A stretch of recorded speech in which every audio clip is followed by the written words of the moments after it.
revenir dans le présent. Salut Charia, bienvenue. Il reste 30 minutes de supervision, donc on a encore 30 minutes devant nous pour parler du protocole, il n'y a pas de souci. Pose toutes les questions que tu veux. Alors, Pécarton qui nous dit: et dans les 5 à 10% des cas où l'agrippement ne permet pas à la personne de revenir dans le présent, que fais-tu?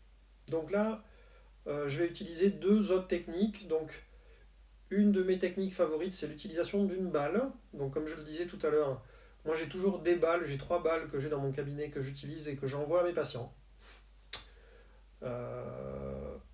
Donc là, vu qu'ils sont tout seuls, s'ils ont des balles de tennis à la maison, euh, ou des balles de je ne sais quoi, hein, des balles en mousse, peu importe, s'ils en ont, vous leur demandez de les avoir ici pendant la séance, et ensuite il faut qu'ils puissent les envoyer dans le mur.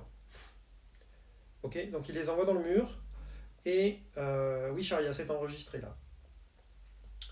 Donc vous envoyez la balle, ils doivent envoyer la balle dans le mur, et évidemment le but du jeu c'est de la rattraper. Donc vous les remettez dans le jeu, vous les mettez dans le présent, ça va être compliqué, vous allez vite voir, ça va les obliger à reconnecter le haut du corps avec le bas du corps, de faire attention, de viser.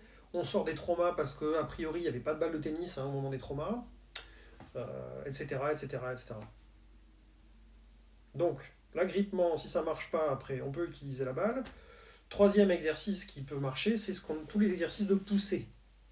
Ok. Donc ça peut être tout simplement poser les mains ici sur le bureau, comme je fais là. Donc, clac, on vient juste s'appuyer dessus ici et vous demandez à vos patients de se concentrer sur qu'est-ce qu'ils ressentent là. Donc, il faut qu'ils mettent un peu de poids. Moi, ce que je leur demande, c'est de sentir la contraction de leurs biceps. Hein, on localise un peu, on les aide à ressentir leurs biceps.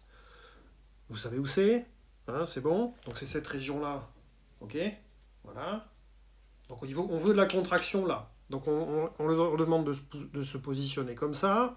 Mais ça peut marcher aussi s'ils sont dans un fauteuil, vous pouvez les mettre en arrière. Oui, bien sûr, Olivia, ils peuvent pousser le mur. C'est pour ceux qui ne sont pas encore suffisamment stables pour se relever. Ok.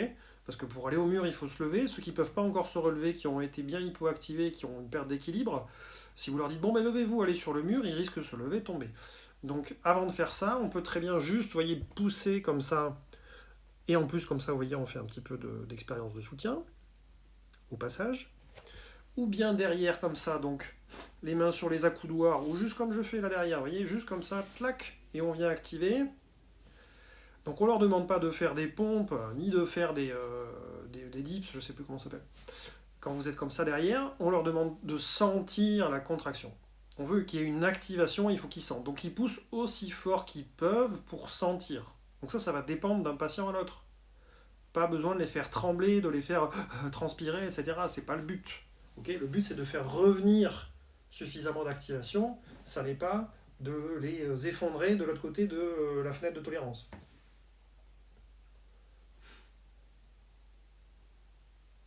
Quand on fait de la poussée, est-ce qu'on est dans de l'activation de réflexe archaïque, demande Olivia. Oui, oui, bien sûr. Il y a des réflexes de poussée. Le réflexe de parachute, par exemple, où on vient mettre les mains en avant comme ça. Oui.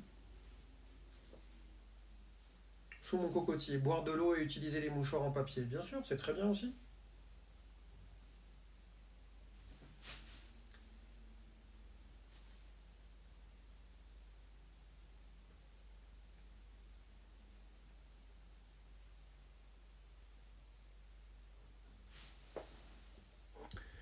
Aline nous dit: en travaillant l'agrippement avec un patient, j'ai vu qu'il a toujours les pieds posés en canard. Quelle signification cela peut avoir en termes d'intégration des réflexes archaïques? C'est un Babinski, a priori. Avec plaisir, Pécarton.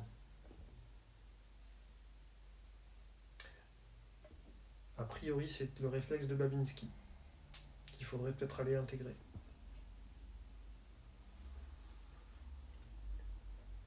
Mais comme tu le sais, on ne sait pas tant qu'on n'a pas testé, on ne sait pas comment c'est câblé tant qu'on n'a pas testé, donc on ne va pas interpréter.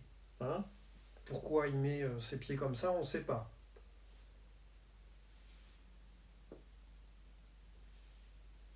Alors, Stéphanie Roux, y a-t-il des réflexes différents à activer selon qu'on veut hyper ou hypo activer?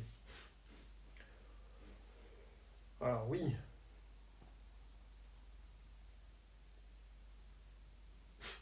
Oui. Me demande pas lesquels parce qu'il y en a plus d'une trentaine. Donc ce que j'ai donné là, c'est déjà largement assez.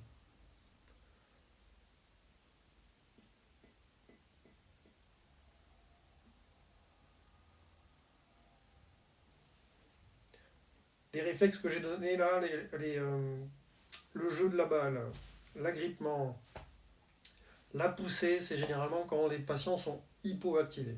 Okay, quand ils sont hyper activés, ça veut dire qu'il faut les aider à freiner. Donc là, c'est un peu plus compliqué parce qu'il faut faire le process inverse, c'est-à-dire qu'il ne faut pas accélérer.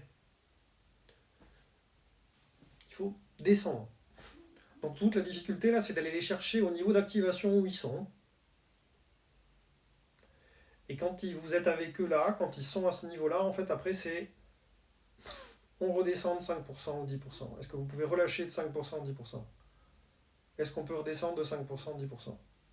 Est-ce qu'on peut redescendre de 5% 10%?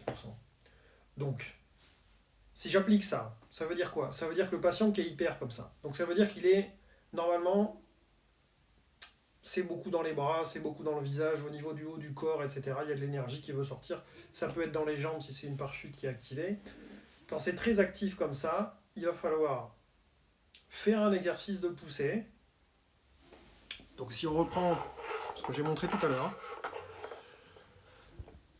et c'est de lui dire de se mettre là, d'essayer de trouver la tension qu'il est en train de ressentir. Ce qui est très important.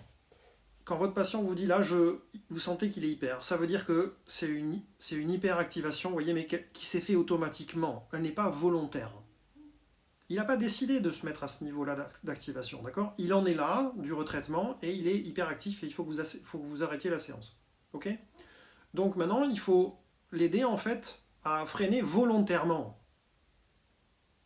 Ok? Il s'est activé involontairement, de façon réflexe, et maintenant on veut le désactiver, l'hypoactiver de façon volontaire, donc non réflexe. Ok? Parce que là, du coup, le réflexe de frein ne s'est pas mis en place. Donc il faut volontairement se mettre au même niveau d'activation, donc de poussée, que celui qu'on a ressenti. Donc vous sentez la tension dans votre corps là maintenant? Oui, ok. Est-ce que vous pouvez essayer de pousser aussi fort dans vos bras maintenant là et de sentir à peu près la même sensation dans vos bras que celle qui est venue? Ok. Donc là, il va s'accorder. Et une fois qu'il est, voyez, à la fois le niveau involontaire d'activation et le niveau volontaire d'activation sont les mêmes, ils vont, comme par hasard, s'attacher. Et là, vous allez lui dire maintenant, est-ce que vous pouvez essayer de diminuer de 5-10%? On peut relâcher un peu là?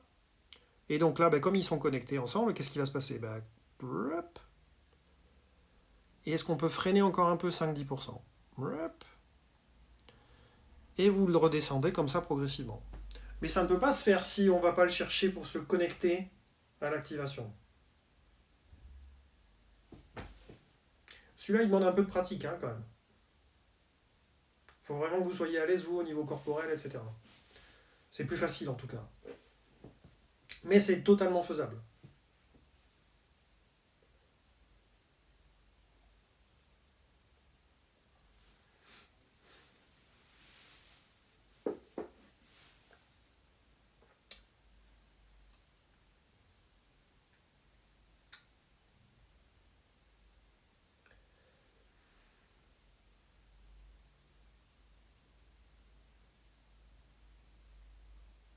Ok, donc plein de pouces en l'air. Oui, ça manque en